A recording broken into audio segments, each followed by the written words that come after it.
Have you ever thought about the fact your phone might have more access to your business than your laptop does? Why does that matter and what does it mean? I'm going to try and answer those questions in this episode.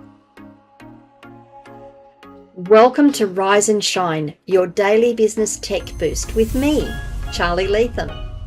If you're a small business owner looking to simplify technology and get real, actionable advice from someone with 35 years of IT experience, you're in the right place. Every episode, I'll dive into tools and systems like email, CRM, marketing and tracking, and I'll break them down into bite-sized tips you can use straight away. Your time is valuable, so let's get straight to the point. It's time to work smarter, not harder. Rise and Shine, it's your business tech boost with me, Charly Leetham. Episode number 707. It is Firewall Friday, and we're going to be wrapping up what I have called Device Security Week. And we're going to be talking about the device that likely has more access to your business than you realize, and that's your phone. I want you to take a moment and just think about what you use your phone for, particularly in relation to your business.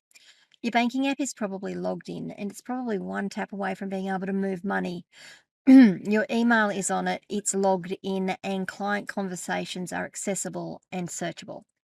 You probably have CRM access if you're running a CRM. You've certainly got messaging, personal messaging, group messaging enabled and accessible. Your password manager is on it, your authenticator, and if you're like some of us and set up a MyGov ID so that you could access the taxation portal in Australia, that's accessible on it as well. That's all before you consider that you probably even have access to your cloud storage logged in and ready to go. Think about what's in your cloud storage account: client files, accounting information, contracts, and more.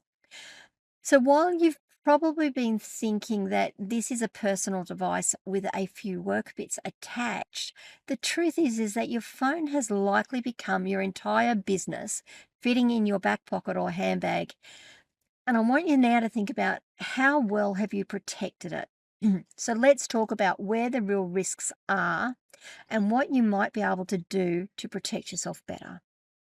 So there are three things I'm going to discuss in terms of risk, and hopefully I'm going to give you some practical advice on how to address them. The first thing to consider is whether you're using the browser on your phone to save your passwords. If you're using your browser to save passwords at all, is a risk. It is a risk. It's something I've spoken about a number of times. Yes, it's convenient. You log into something once. The browser asks if you want to save the password. You tap yes because you're in a hurry. And from that moment on, your browser is auto-filling that password, username, password, every time you go near that site. The problem is that anyone who picks up your phone and gets past the lock screen, and it's probably more easy than you think it is to get past your lock screen. Once they've done that, they don't need to know your passwords. All they need to know, or all they need to do, is open the browser, visit the sites, and the browser will happily fill in the details for them, because the password managers on browsers rarely require a separate authentication process to use them. Now, the other concern I have on this is that if you're relying on we're relying on the word of the browser provider, that the passwords are actually stored securely. And finally, if you sync your phone and desktop browsers and use the browser password manager, now whoever has your phone has access to everything. My recommendation here, and I'm sure you've all heard me say this before, is to go to your browser settings right now, look at your saved password list and actually read it. Move your passwords into a legitimate, reputable password manager. I'd suggest you take a look at Zoho Vault. There are others out there as well, and there are some very good ones out there. These password managers should need their own unlock process, their own authentication process. Once you've got your passwords across, turn off the browser's built-in. In fact, don't wait till then.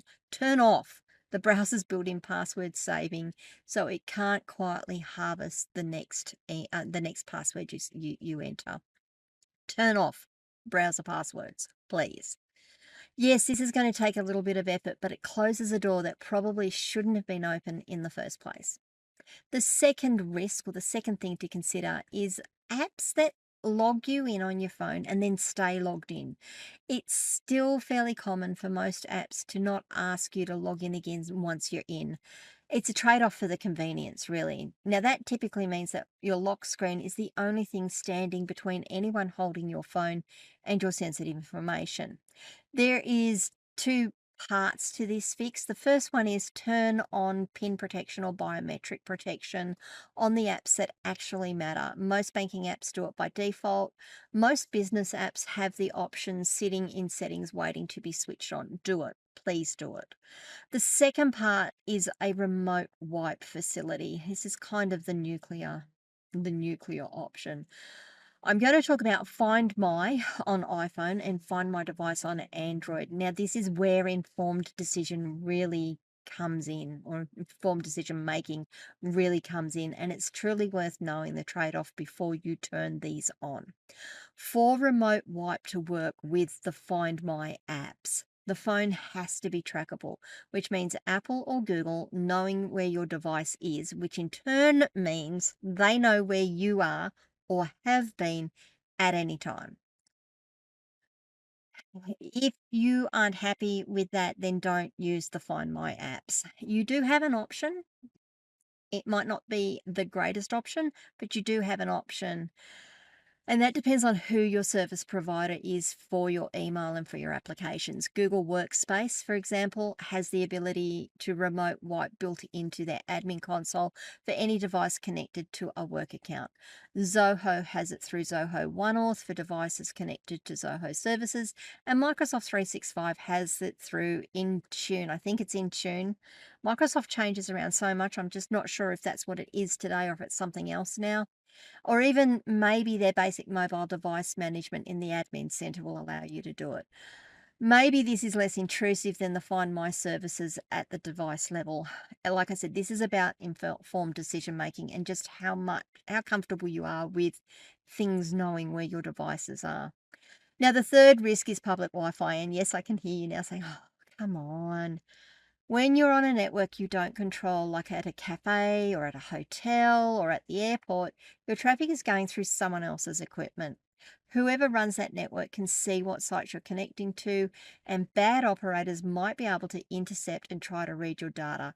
Certainly, SSL, and if you want to know what that is, I've done episodes on that as well, protects a lot of it, but not all of it. And it certainly doesn't protect you from a network that's been set up to look legitimate, but isn't. The fix is a paid VPN on your phone for when you're working outside your home or office. It encrypts the traffic before it leaves your device, so the network you're on only sees that you're connected to the VPN. It's not seeing what you're doing. Look, I go into this in a lot more detail in my free VPNs 101 course, so if you want to know more, that's the best place to look. Those are 3 things. It's a really short episode, really. Those are 3 things worth checking on your phone to try and improve your security and protect your business today. Your browser's safe password list, setting up separate passcodes, PIN, biometric access for your apps, whether you want to remote wipe for work data, and whether you're using a VPN to connect to private public Wi-Fi networks. Sorry, it's been a long day. Phones have given business owners a lot of freedom in how and when they do business, but without careful attention, they can become one of the weakest links in the security chain. So take some time real soon, pick one of the things I've discussed today and do it, and then do the same with the others. Alrighty, guys, what do you think? Have I raised more questions than I answered? I kind of hope so, and I kind of hope I actually answered a lot of questions for you here. What have you done to protect your phone? What do you do? What are you now going to do as a result of this episode? How did it go? If you did something, how did it go? What have you found out? What worked? What didn't? I really, really love to know the answers to those questions. So please leave comments wherever you're watching or listening to this episode. If this episode was useful, I'd really like a like. Like a like. I like that. Like a like. I like that. And maybe you could share this episode with a friend. If you haven't subscribed to the channel, please hit the subscribe button now and ring that bell so you find out when I drop more content. Now, finally, my final reminder, I'm here to help you. And if you need any help with this sort of stuff, you can book a free 30-minute breakthrough session, just one per business, please, by visiting my website, askcharlyleetham.com, and clicking on the button in the top. I think it's the top right-hand corner. It is the top right-hand corner. I think I'm pointing to the right.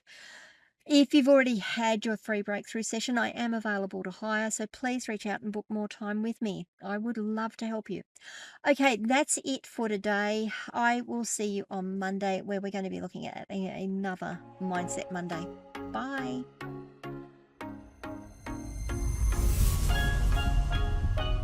Hey there, thanks so much for tuning in to Rise and Shine, your daily business tech boost. I hope today's episode gave you some actionable insights that will make your business tech work smarter for you. If you found value, be sure to subscribe, leave a review, and share it with other small business owners who could use a daily boost. For more tips, tools, and resources, visit www.askcharlyleetham.com. Until next time, keep rising, keep shining, and let's make tech simple together.